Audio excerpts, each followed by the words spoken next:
Hello everyone, welcome back. In this video, I will show you how to buy Daddy coin.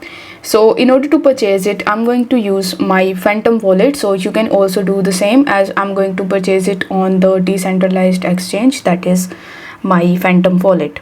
So you just have to launch your Phantom application, and then you just have to tap on this browser tab in the bottom right hand corner of the screen. After that, you can either use the Jupiter DEX or Radium. So let's say you have selected Radium, so you just have to simply click on it, and then you will be redirected on radium.io. Over here, the first thing that you need to do is to simply connect your wallet with it. For that, you first have to tap on the connect wallet button and then select the Phantom wallet of yours.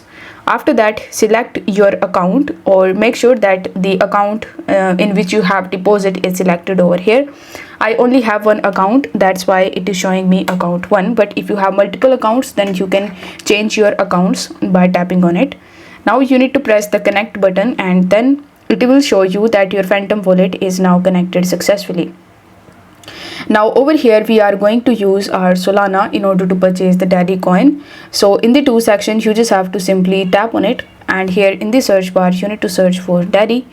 Now once you search for Daddy, you will be able to see Andrew Tate, which is the official Daddy coin by Andrew Tate. So you just have to select it. Now enter the amount of Solana that you want to spend in order to purchase the Daddy coin. Now swipe down, and it will show you the amount that you are going to receive, the fees, and a bunch of other information. Now you just have to tap on the swap button in the bottom, and then you just have to simply initiate and conclude your transaction. This way you will be able to get your Daddy coin in your Phantom wallet, and if you go to the home page, you will be able to see them on the home page. So I hope this video was helpful, and if it was, then don't forget to like the video and subscribe to the channel. Thank you so much for watching.